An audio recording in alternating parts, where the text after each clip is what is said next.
इसरो के अध्यक्ष doctor S Somnath कहते हैं, रॉकेट्स के लिए 95% भारत में बनाए जाते हैं और 5% बाहर से आते हैं।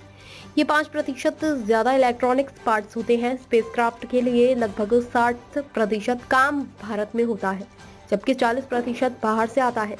यह 40% भी इलेक्ट्रॉनिक पार्ट्स होते हैं। स्पेसक्राफ्ट के लिए उच्च गुणवत्ता वाले इलेक्ट्रॉनिक्स पर निर्भरता बहुत अधिक है, लेकिन रॉकेट्स के लिए नहीं। रॉकेट्स के मामले में हम वर्तमान में जो क्षमता रखते हैं उसके साथ 100% भारत में भी बना सकते हैं। फिर भी हम कुछ संख्या में बाहर से मंगाते रहते हैं। Issue of space situational awareness to know about what is happening up there becomes very, very important for all of us.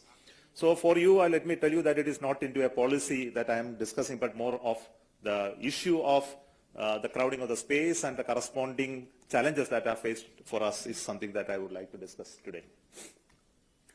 But before I start, I think we need to understand the type of spacecrafts that we are launching.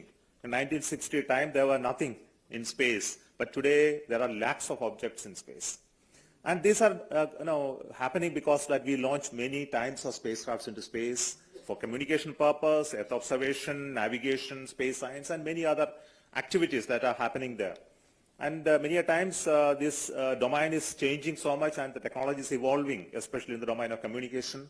We have traditionally the geo orbits being used, which is a very precious place for us to have stationary satellites, where we have been traditionally launching, but later the constellation that are come in LEO, MEO has disrupted the entire communication system, and new demand for direct to mobile communication is happening.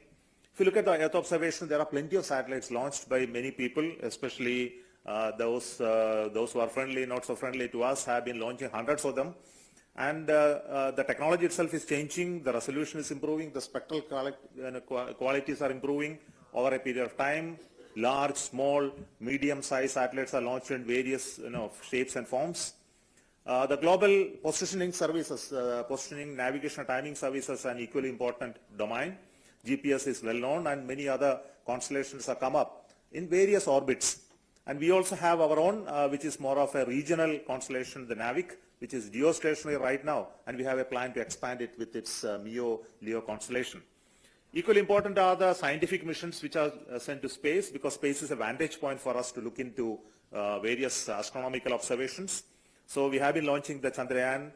In this path, it goes through the Earth atmosphere, Earth space, as well as then move over to other planetary spaces.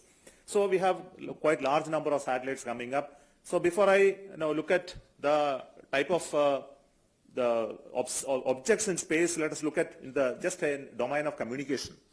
A lot of changes are happening in this domain, especially with regard to the type of technology that is coming into space communication infrastructure. High throughput becomes very important. Earlier we used to talk about transponders. They are no longer the terminology used.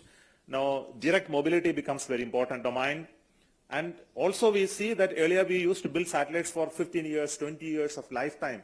Today we see that the technology is changing too fast, and we need to look at how we can have more flexible satellites that will adapt to market demands. And the technology itself is living only for short duration, like 3 to 5